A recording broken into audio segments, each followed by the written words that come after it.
Hi there, this is David Gaines coming to you from Northern Virginia on a pretty wintry day, so in March, so it was a good day to stay inside and work. This is my studio. This is where I do my thing, and you can see two of the instruments that I use. Um, Actually, I use these two less frequently than one that you can't see, which is on the other side of the room next to my computer. That one's an M-Audio MIDI controller, which looks like a synthesizer, but all it does really is send data into the computer, and the computer turns it into music. Um, Up here is a fairly ancient from 1990 Ensoniq EPS digital sampling keyboard, and underneath is a Casio 76 key piano, which I use to practice on. So this is some of my gear, and what I'd like to do is roughly once a month or so send out one of these little video announcements or fireside chats, if you want to call it that, and let you know what's going on. Um, the most important thing that I'm working on right now is a commission for a interesting piece that's, as far as I know, never been done before. Concerto for baritone saxophone and chamber orchestra. There are 3 or 4 baritone saxophone concertos floating around, but those are for full orchestra. They're not often in the public eye. The first one was commissioned by Jerry Mulligan, and I don't remember who wrote it actually, but Jerry Mulligan recorded it, and it's very jazz influenced, which is the case with most pieces, the few that there are for solo baritone saxophone. This piece is not going to be one of those. I have a bit of a jazz background, but I'm not focused on that style of music as a composer, and one of the things that I like to do as a composer is to take instruments out of their normal environments and have them do unexpected things.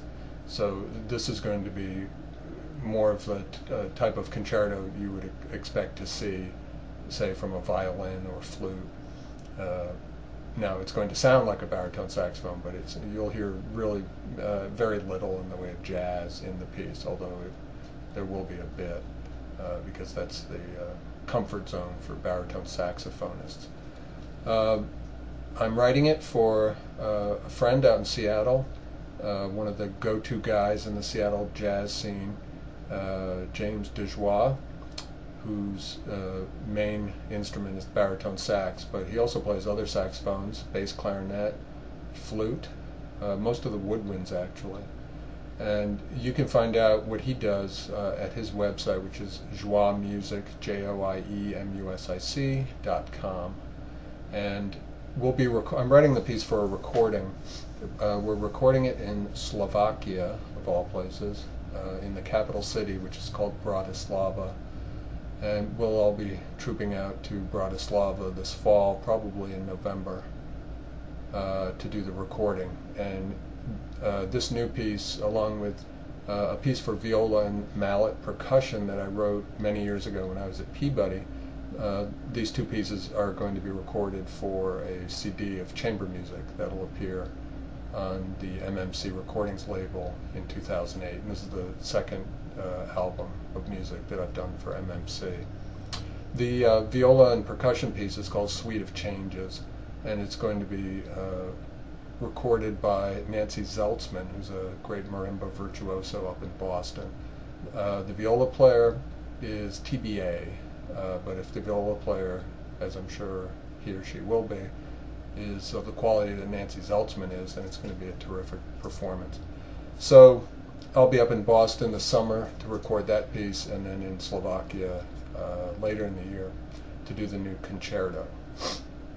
The other thing I'm focusing time on these days is kind of offbeat, a podcast that I co-host with my old friend James Landon Jones.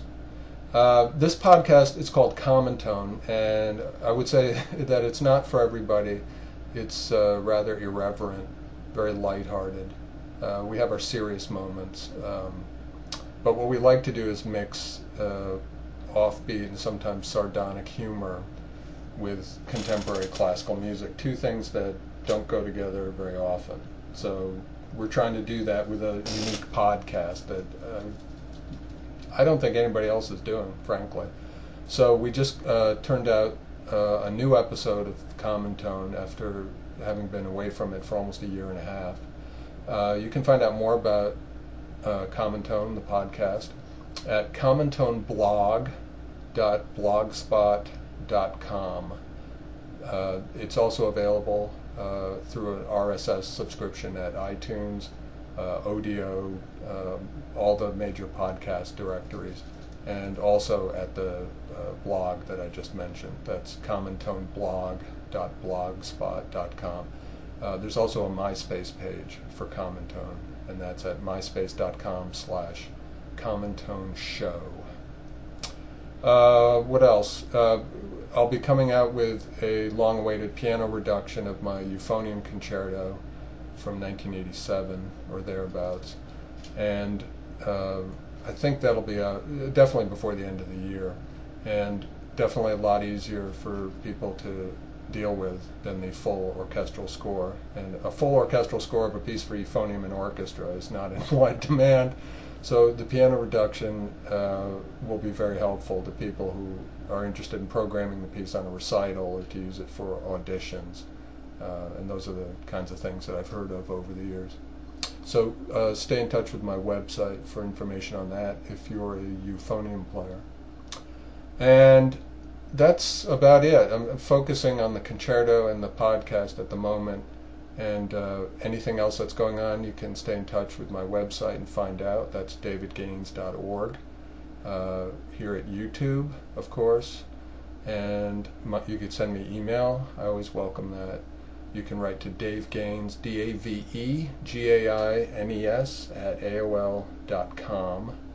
And that's it. Thanks for tuning in. I'll try and do this roughly once a month to keep you up to date on what's going on. Thanks again.